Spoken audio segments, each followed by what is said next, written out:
Those guys never even SRAW it coming. They might even be feeling a little bit SRAW-y for themselves. Maybe the pilot of that helicopter drew the short SRAW. If you guys are still subscribed to me after those awful puns, then you can watch today's episode of Loadout, the series where you guys, the viewers, get to pick and choose my gun and customization. The way you do this is you leave a comment in the video description letting me know what kind of weapon and accessories you'd like me to run with, and I will pick one of the top rated comments for the next episode. Today's top comment comes from Blit Wizbach. He says, "I'll give this one more shot. The Matimi0. Class Engineer. Primary is the MPX.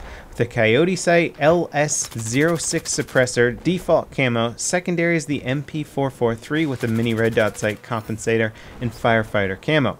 Gadget is the SRAW with a repair tool, grenade frag, melee, bayonet, and field upgrade is anti-tank for the extra rockets, of course. Channel your inner squad mate with this loadout. Use the amazing MPX to take out infantry in close and medium range. Knock these pesky helicopters out of the sky with the SRAW. Let Bing Bong be your hearty battle cry.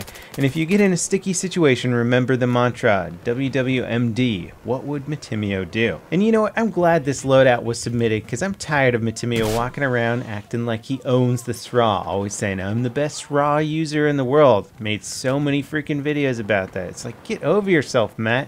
I was AT4 and in Bad Company 2 while you were still in diapers. Alright, now that there's been the appropriate amount of trash talking for this video and hopefully some internet drama that starts from it, let's actually talk about this loadout. I gotta say, I kinda wish I picked this loadout before the SRAW got nerfed heavily, because the maneuverability on it is pretty bad right now. It means like your target that you're aiming for has to not be moving very fast, or you really gotta have an amazing lead on it in order to hit it. I will say though, hitting infantry and snipers at long range with the SRAW is pretty fun to do, and if you don't necessarily one-shot them with it, it's like one bullet or two bullets to finish them off. So it's actually an effective anti-infantry weapon as well. The SRAW is highly versatile. The lock-on mechanic as well gives it that added ability. If somebody's using any sort of lock-on in the game, you can just wreck vehicles because it comes down from above. I believe it does a little bit of extra damage, and it also makes it very easy to hit helicopters once they're laced. And how about this suppressed MPX? It's a beast. It actually used to be considerably better than this, but then I think they nerfed the top damage. I think at one point it actually did 27 max damage, if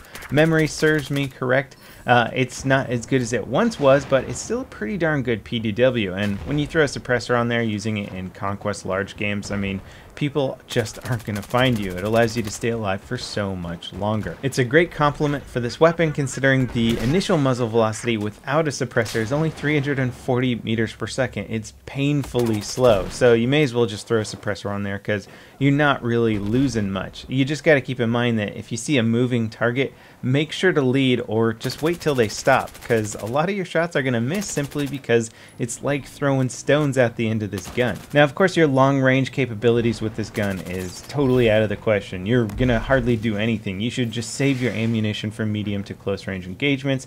Occasionally take a shot at long range infantry with your SRAW, but for the most part, just try and close the distance. Rogue transmission is good for getting those long range chopper kills with the SRAW, but it's not necessarily great for infantry combat because it is just wide open and flat. So closing the distance on this map can be a little bit more difficult with the MPX. And it's just too funny hitting snipers that are just standing still with this rocket launcher. I mean, they're easy sniper bait anyway, but since there's no other snipers around, why not hit them with the slow-moving SRAW? That is one of the major downsides of the SRAW, because they have to balance it out against the other dumbfire rocket launchers, in that the actual travel velocity of the rocket is incredibly slow. So if you hip fire or just fire it at a tank, that tank, all it has to do is step on the gas and you're going to miss your shot pretty easily, especially if you're in close quarters. Longer range, you might be able to adjust for the angle a little bit better, but it can be tricky just because the rocket is so damn slow. And then of course there's the issue of having to manually guide the rocket in. I was knifed several times guiding a rocket in, or just sniped or shot, because you have to stand there and kind of zero it in, and it's so slow moving that it takes a while. So this is one of the major downsides of the SRAW. You have better long-range accuracy with your rocket launcher, but you gotta stand there and be exposed for quite some time. Now, it's hard for me to weigh in on whether or not I think the SRAW nerf was appropriate. I certainly think that the AT4 in Bad Company 2 was a little bit too powerful, at least too powerful for Battlefield 4. before.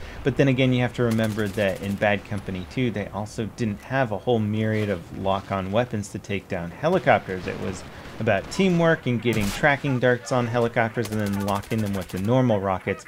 And so the AT-4 was really one of the most effective anti-air weapons out there. Even if it wasn't designed for anti-air in the first place, it became effective because people needed something that was infantry mounted that could take down an air vehicle, because otherwise there wasn't much you could do about an attack helicopter other than your dumbfire rockets, and those were only good if the chopper got close enough. Now we've got all kinds of lock-on weapons to take down choppers, but it doesn't mean that the SRAW is useless, and it's still a pretty darn good weapon for dealing with all sorts of threats: anti-infantry, anti-armor, and anti-air. It's a very versatile rocket launcher, although still deep down I think I prefer the SMAW over the SRAW because it's a fast-firing rocket. You shoot it and forget. So you line up your shot, you predict where it's going to be, fire, and then you can run. You don't have to stand there like an idiot trying to guide your rocket in. And I also find it, I don't know, maybe even a little bit more rewarding when you hit that perfectly lined up SMAW shot or RPG shot, because it's a straight shot. Sometimes you could argue that it's a more skillful shot than the SRAW. Granted, there are some really, really hard to hit SRAW shots. So they both have their moments, but I just enjoy the small moments a little bit better than the SRAW. I don't know, maybe I'll switch over to the SRAW a bit and try playing with that more. I just can't stand the guiding in the rocket part of it, and also the slow missile speed of it. Makes me miss a lot of armored targets in close quarters when they just step on the gas, not even aware that there's a rocket flying towards them. Now, as for the overall effectiveness of this loadout, I gotta say it's good. Even the MP443 as a sidearm here, you're gonna see me shooting people in the water. It's a great little pistol. I mean, it's not any different from the other 9mm pistols out there. They're all pretty much identical, but for whatever reason, Matt swears by the MP443. And it's a good little pistol. I mean, I think all pistols are kind of imbalanced around the G18 for the most part, because it's kind of hard to balance an auto pistol.